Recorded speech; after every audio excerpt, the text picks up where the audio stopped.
बिस्मिल्लाहिर्रहमानिर्रहीम। अस्सलामु अलैकुम डियर स्टूडेंट। आज हम अपना दूसरा लेक्चर स्टार्ट करेंगे चैप्टर नंबर 1 का। आज का जो लेक्चर एजेंडा है जिसमें हमने डिस्कशन करनी है वो सबसे पहले है डिज़ाइन फेज़, जो 4 स्टेप होता है किसी भी प्रॉब्लम को सॉल्व करने के लिए, जिसमें कॉमन टेक्निक्स इस्तेमाल होते हैं, एल्गोरिदम, दूसरा फ़्लो चार्ट। एल्गोरिदम को हमने इस लेक्चर में डिस्कस करना है और जो फ़्लो चार्ट है इंशाल्लाह वो आने वाले लेक्चर में डिस्कस करेंगे। बिफ़ोर स्टार्टिंग द एल्गोरिदम, इससे पहले हमने प्रीवियस लेक्चर में डिस्कशन की थी कि एक प्रॉब्लम को सॉल्व करने के लिए जो है कौन से स्टेप्स चाहिए, जिसमें हमने सबसे पहले पढ़ा था आइडेंटिफाई द प्रॉब्लम, कि एक प्रॉब्लम को कैसे अंडरस्टैंड करना है। दूसरा स्टेप हमने पढ़ा था एनालाइज द प्रॉब्लम, कि कैसे जो है आप क्वेश्चन फॉर्म में इंफॉर्मेशन को गैदर करोगे। और तीसरा स्टेप हमने पढ़ा था planning the solution of the problem, कि कैसे एक लार्ज प्रॉब्लम को छोटे छोटे सब प्रॉब्लम में डिवाइड किया जाएगा ताकि हम इजीली जो है एक प्रॉब्लम को हैंडल कर सकें। इस लेक्चर में हमने एल्गोरिदम डिस्कस करना है। एल्गोरिदम क्या है, उसकी डेफिनीशन क्या है, क्यों हम एल्गोरिदम को यूज़ करते हैं, वो डिस्कस करेंगे। दूसरे टास्क में जो डिस्कशन होगी वो एल्गोरिदम का रोल होगा एक प्रॉब्लम सॉल्व करने में, और एफिशिएंसी ऑफ एल्गोरिदम, कि किस वजह से जो है वो एल्गोरिदम एफिशिएंट होता है, वो डिस्कस करेंगे। तीसरे टास्क में हमने एल्गोरिदम के कैरेक्टरिस्टिक्स को डिस्कस करना है।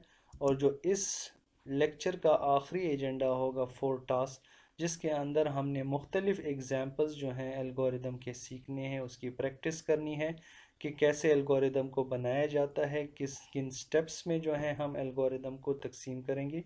वो सारे के सारे टास्क जो हैं इंशाल्लाह प्रैक्टिस से आपको समझ आ जाएगी। और पांचवा जो टास्क होगा वो आपको एज अ होम असाइनमेंट दिया जाएगा, जिसमें आप घर जाके जो है एल्गोरिदम की प्रैक्टिस करेंगे। तो जितनी आप ज़्यादा प्रैक्टिस करेंगे उतने आपको जो है एल्गोरिदम बनाने की समझ आएगी। आइए अपने पहले टास्क की तरफ जो है वो मूव करते हैं।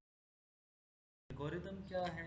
तो एल्गोरिदम यहाँ पर डेफिनीशन लिखी हुई है, तो मुख्तलिफ algorithm is a step by step problem solving method that is easy to understand and follow. देखिए एल्गोरिदम जो है ये सीक्वेंस ऑफ स्टेप्स में हम लिखते हैं, जिससे हम आसानी से जो है किसी भी प्रॉब्लम को सॉल्व कर सकते हैं, क्योंकि एल्गोरिदम को लिखा जाता है किसी भी पेपर वर्क पे या जो है किसी सॉफ्टवेयर में before writing the actual program written in high level language. तो उस हाई लेवल लैंग्वेज में जो प्रोग्राम लिखा जाता है, रियल कोडिंग की जाती है, उससे पहले हम एक डिज़ाइन फेज़ में उसको डेवलप करते हैं ताकि हम आसानी से उसको फिर कन्वर्ट कर सकें। तो याद रखिए एल्गोरिदम जो लिखा जाता है वो सिंपल इंग्लिश फॉर्मेट में लिखा जाता है, यानी जो स्टेप्स आप लिखोगे वो स्टेप सिंपल इंग्लिश में होंगे, जिसको कोई भी फॉलो करके जो है उसको इजीली कन्वर्ट कर सके। So that is the definition of an algorithm. Let's move to the, तो यहाँ पर जो है एल्गोरिदम डिस्कस कर चुके हैं एल्गोरिदम क्या है। उसके बाद जो है दूसरा टास्क जो है वो एल्गोरिदम का रोल क्या है और एफिशिएंसी ऑफ एल्गोरिदम। तो let's move to the next of algorithm in problem solving. सबसे पहली चीज़ एल्गोरिदम जो है सबसे अहम रोल अदा करता है कंप्यूटर प्रोग्रामिंग में, क्योंकि कंप्यूटर प्रोग्रामिंग में हम रियल टाइम कोडिंग लिखते हैं और एल्गोरिदम की मदद से जो है हम आसानी से जो है उसको कन्वर्ट कर सकें। So that is the main role. दूसरा टास्क जो है measuring efficiency of an algorithm है, कि एफिशिएंसी से मुराद ये है कि कितनी अमाउंट ऑफ कंप्यूटेशनल रिसोर्सेज इस्तेमाल हो सकती हैं जो एल्गोरिदम से रिलेट होंगी। और दूसरा टास्क ये कि एल्गोरिदम जो है को एनालाइज करना ज़रूरी होता है, जो रिसोर्सेज वो यूज़ कर रहा है उसको डिटरमाइन किया जा सके, यानी टाइम उस पर कितना जो है वो यूटिलाइज हो रहा है, मेमोरी कितनी यूटिलाइज हो रही है और स्टोरेज स्पेस कितना लग रहा है। तो इस रिसोर्सेज की मदद से आप आसानी से एनालाइज कर सकते हो कि कौन सा एल्गोरिदम एफिशिएंट है और कौन सा नहीं। एक मैक्सिमम एफिशिएंसी के लिए हम चाहते हैं कि मिनिमाइज रिसोर्स यूजेज इस्तेमाल हो, लिहाजा मुख्तलिफ रिसोर्सेज को कभी भी डायरेक्टली कंपेयर नहीं किया जा सकता। लिहाजा दो एल्गोरिदम या दो से ज़्यादा एल्गोरिदम में कौन सा बेहतर समझा जाता है, तो वो डिपेंड करता है मेजर ऑफ इफ़िशेंसी पे कि कौन सा ज़रूरी है। इसलिए फॉर एग्ज़ाम्पल अगर हम कंसिडर करते हैं कि कौन सा जो है वो मेजर एफिशिएंट है, तो उसके लिए दो रिक्वायरमेंट चीज़ें होंगी। एक तो आपकी जो है वो हाई स्पीड रिक्वायर्ड होगी, दूसरे जो है minimum memory usage is considered. और जहाँ किसी ख़ास प्रॉब्लम को जब आप सॉल्व करते हो तो उसके कई एल्गोरिदम हो सकते हैं कि कितनी तेज़ी से प्रॉब्लम सॉल्व हो सकता है।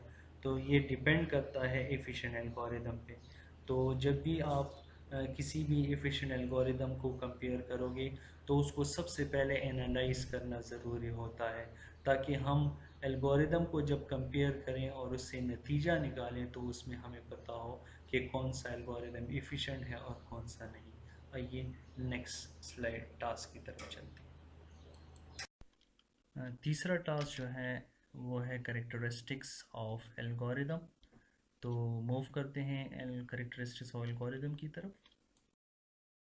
यहाँ पर करेक्टरिस्टिक्स ऑफ एन एल्गोरिदम की मुख्तलिफ स्टेटमेंट्स दी गई हैं जिसको आपने रिमेंबर करना है। सबसे पहले algorithm must be clear and precise. देखिए एल्गोरिदम जो आप बनाओगे तो एक तो अंडरस्टैंड ईजीली हो, दूसरा जो है वो शॉर्ट डिस्क्रिप्शन हो, यानी इतनी डिटेल डिस्क्रिप्शन जो है वो स्टेप्स में नहीं लिखनी है।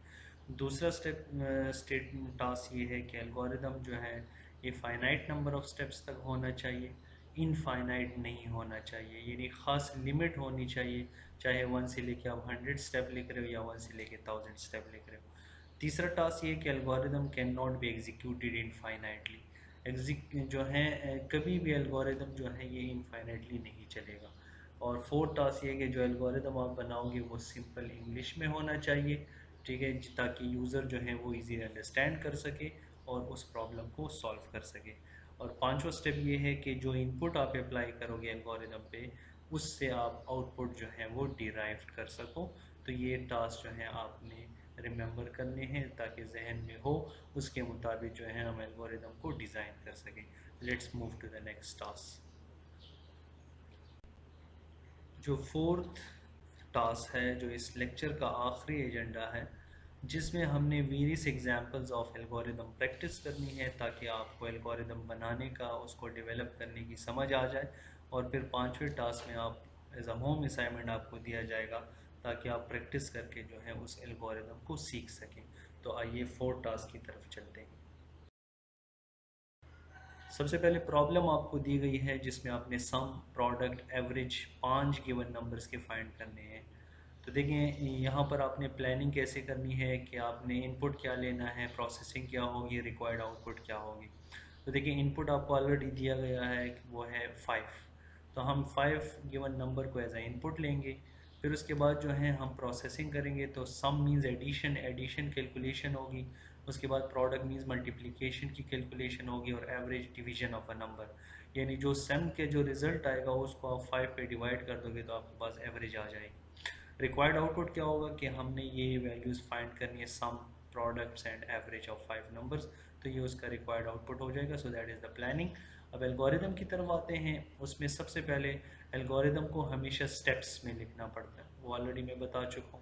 तो उसमें सबसे पहले देखिए मैंने सिंपल इंग्लिश में जो है वो लिखे ताकि यूज़र इजीली अंडरस्टैंड कर सके।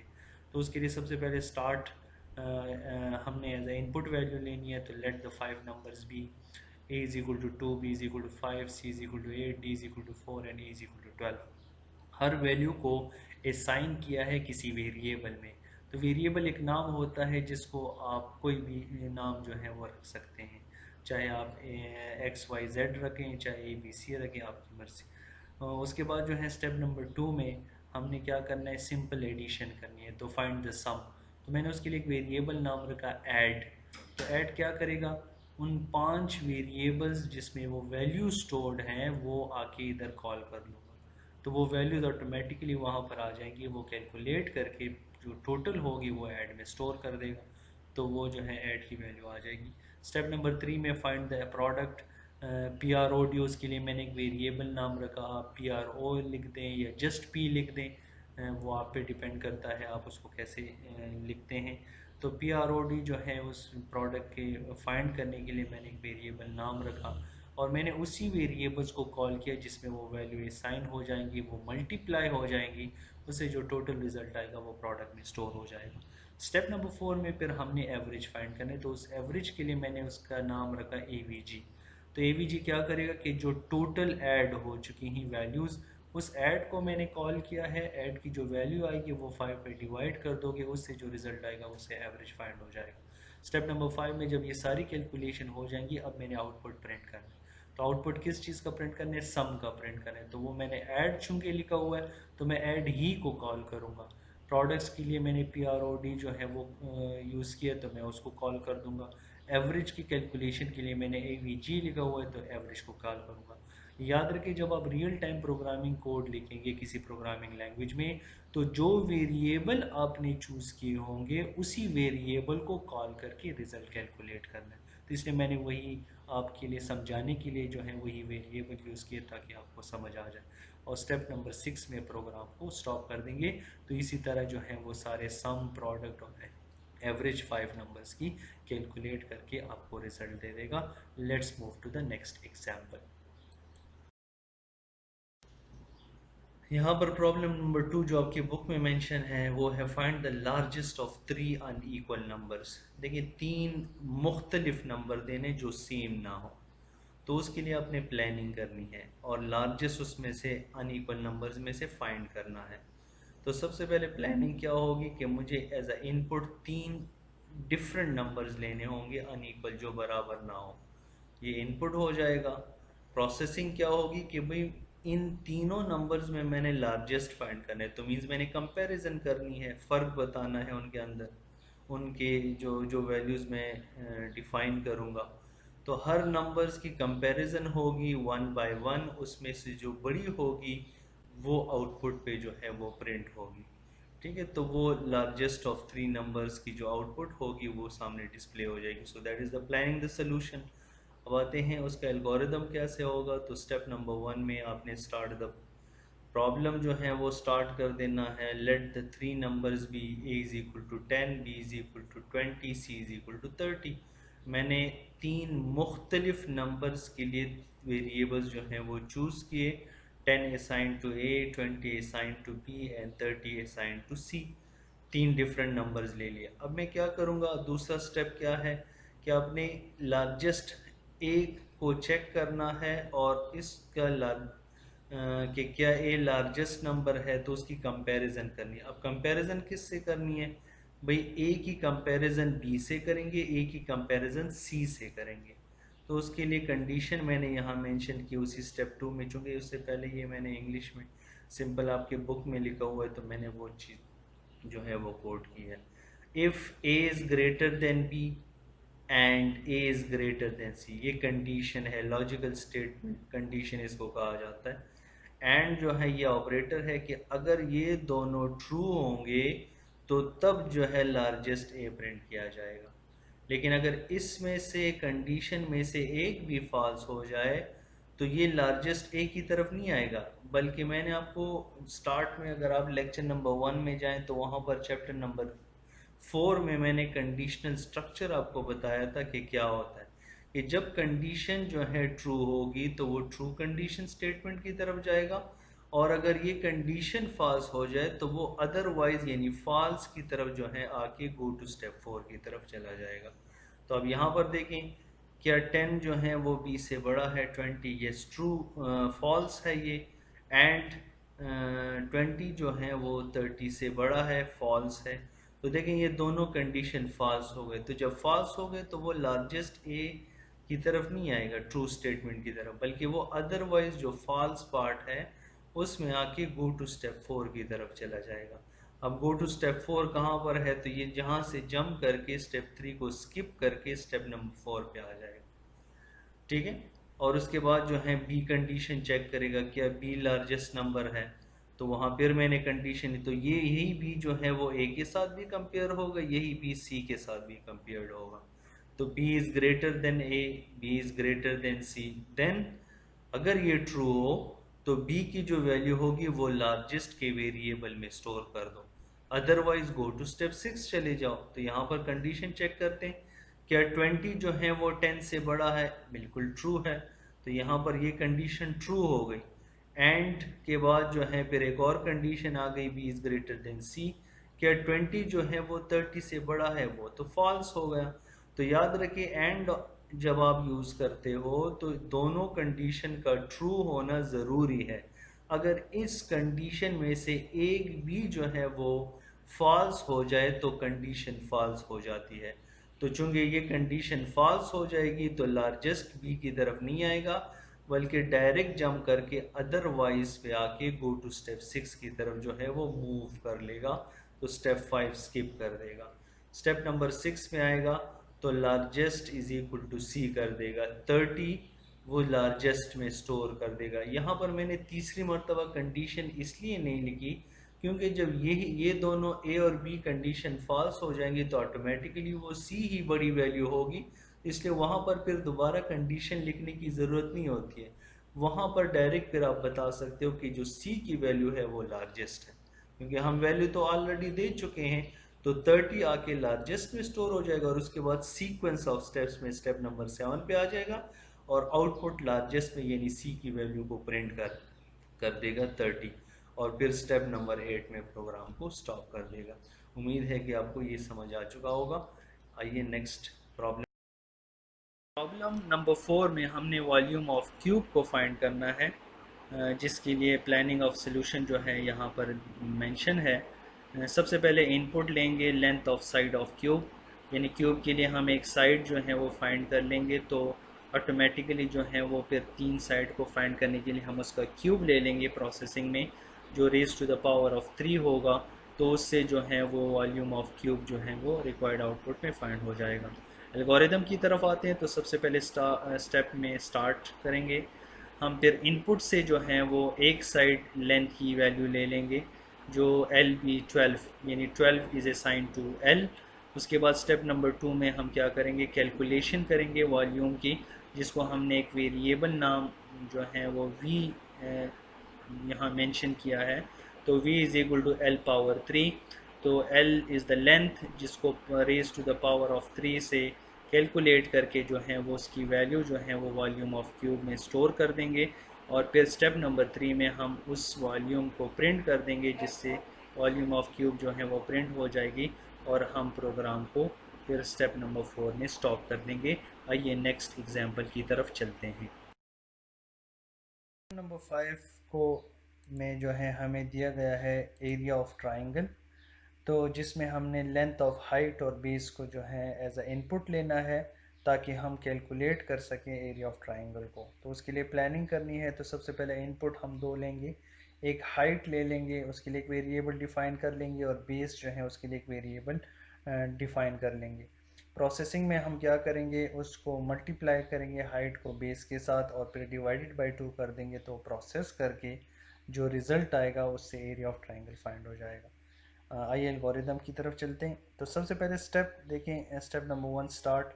हमने एज अ इनपुट लेनी है, तो हाइट के लिए मैंने एक वेरिएबल चूज़ किए कर जो है यहाँ पर मेंशन किया है, जिसमें 10 की वैल्यू असाइन हो जाएगी, और बेस जो है उसके लिए मैंने बी चूज़ किया है, जो है वो 15 की वैल्यू बी में असाइन कर देगा। स्टेप नंबर 2 में फिर हमने क्या करना है, calculate the area of triangle. तो उसके लिए मैंने एक वेरिएबल चूज़ किया है, वो ए है। ए के लिए मैंने फार्मूला लिख दिया कि बेस मल्टीप्लाई हाइट को डिवाइडेड बाय 2 करेंगे, तो उससे जो कैलकुलेशन जो रिज़ल्ट आएगा वो जो है ए वेरिएबल में स्टोर हो जाएगा। और स्टेप नंबर 3 में क्या करेंगे, उसी एरिया ऑफ ट्राइंगल को जो है वो डिस्प्ले कर देंगे, और स्टेप नंबर 4 में प्रोग्राम जो है आपका स्टॉप हो जाएगा, तो एरिया ऑफ ट्राइंगल जो है आपका कैलकुलेट हो जाएगा। आइए नेक्स्ट टास्क, जो आपका होम असाइनमेंट है, आपने जो घर में प्रैक्टिस करनी है, आपने उसको जो है वो लाजमी घर जाके जो है वो एज अपनी नोटबुक में प्रैक्टिस कर लें, ताकि आप जितनी ज़्यादा एल्गोरिदम की प्रैक्टिस करेंगे उतना आपको फ़ायदा होगा। प्रॉब्लम प्रैक्टिस प्रॉब्लम में जो है मैंने कुछ क्वेश्चन आपको दिए हैं, आपने क्या करना है, एरिया ऑफ सर्कल जो है वो कैलकुलेट करना है, उसके लिए आपने पहले प्लानिंग द सोल्यूशन बताना है, और एल्गोरिदम ऑफ प्रॉब्लम जो है वो आपने स्टेप्स में लिखना है। मैंने आपको हिंट दे दिया है is equal to pi R square area के कैलकुलेशन के लिए, ताकि आप आसानी से एल्गोरिदम को जो है वो बना सकें। दूसरा टास्क जो आपको दिया हुआ है वो है कि एल्गोरिदम आपने बनाना है, जिसके लिए प्लानिंग भी बतानी है उस प्रॉब्लम के लिए, जिसमें एक्सेलरेशन को फाइंड करना है, जिसमें आपको मैथ्स और फोर्स जो है वो आपको एज अ इनपुट लेना होगा ताकि आप एक्सेलरेशन को कैलकुलेट कर सकें। फ़िज़िक्स के फार्मूले जो हैं आप देख लें, उसमें फार्मूले मेंशन है, आप वहाँ से जो है वो इजीली एक्सेलरेशन का फार्मूला निकाल के जो है एक सिंपल सा एल्गोरिदम जो है वो डिज़ाइन कर सकते हैं। होपफुली आपको जो है आज का लेक्चर क्लियर हो चुका होगा। उम्मीद है इंशाल्लाह अगले लेक्चर में मुलाकात होगी। Thank you for watching this lecture number 2। अस्सलामु अलैकुम।